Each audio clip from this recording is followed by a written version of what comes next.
इस समय की दो बड़ी खबरें हम आपके सामने लेकर आ रहे हैं। पहली खबर, चीनी सेना के साथ हुई झड़प में भारतीय सेना के एक कर्नल और 2 भारतीय सैनिक शहीद हो गए हैं। वहीं दूसरी खबर में भारतीय कंपनी को पीछे छोड़ शंघाई की कंपनी को मिली Delhi Meerut rapid transit corridor का ठेका, और ये ठेका है कुल 1126 करोड़। जी हाँ, सही सुना आपने, वही चाइना जिसने हमारे एक कर्नल और 2 भारतीय सैनिक शहीद कर दिए, उन्हें टनल का कॉन्ट्रैक्ट 1126 करोड़ का दे दिया गया है। देखिए पूरी खबर।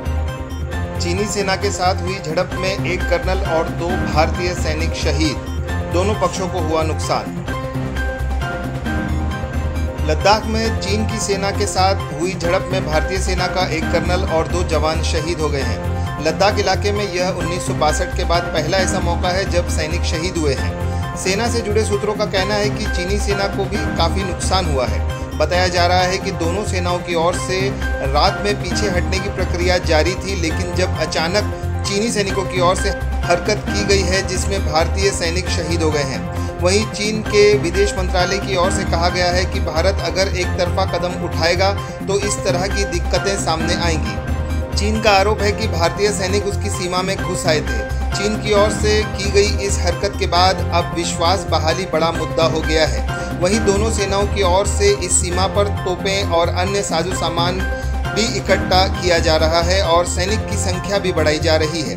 वहीं इस घटना के बाद दोनों देशों के सैन्य अधिकारियों के बीच उच्च स्तरीय बैठक जारी है। आपको बता दें कि भारत चीन के बीच सीमाओं को लेकर विवाद है। दोनों देशों के बीच लाइन ऑफ कंट्रोल पर आधिकारिक बंटवारा नहीं हुआ है। लद्दाख में भारतीय सेना की ओर से निर्माण कार्य किया जा रहा है, जिसको लेकर चीन ने आपत्ति जताई है। चीन का दावा है कि भारत उसके इलाके में निर्माण कर रहा है। आपको बता दें कि पेंगोंग त्सो में हिंसक झड़प के बाद 5 मई से ही भारत और चीन की सेना के बीच गतिरोध चल रहा है। पेंगोंग त्सो झील के पास फिंगर इलाके में भारत द्वारा महत्वपूर्ण सड़क बनाने पर चीन ने कड़ा एतराज़ किया था।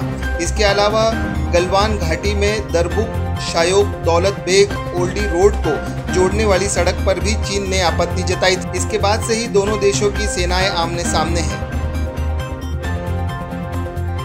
भारतीय कंपनी को पीछे छोड़ शंघाई की कंपनी को मिला Delhi Meerut rapid transit corridor का ठेका। इस ठेके के तहत STEC न्यू अशोकनगर और साहिबाबाद के बीच 5.6 किलोमीटर लंबे टनल का निर्माण करेगी। इस ठेके के लिए 5 कंपनियों ने बोली लगाई थी, लेकिन सबसे कम 1126 करोड़ की बोली STEC की थी। चीनी multinational civil construction firm Shanghai tunnel engineering company limited यानी STEC ने भारतीय कंपनी को पीछे छोड़ Delhi Meerut rapid transit corridor का ठेका हासिल कर लिया है। इस ठेके के तहत STEC न्यू अशोकनगर और साहिबाबाद के बीच 5.6 किलोमीटर लंबे टनल का निर्माण करेगी। इस ठेके के लिए 5 कंपनियों ने बोली लगाई थी, लेकिन सबसे कम यानी 1126 करोड़ की बोली STEC की थी। निविदा प्रक्रिया के कुल 5 राष्ट्रीय और बहुराष्ट्रीय बोलीदाताओं ने भाग लिया था, लेकिन सबसे कम दाम की बोली लगाकर STEC ने इसे हासिल कर लिया।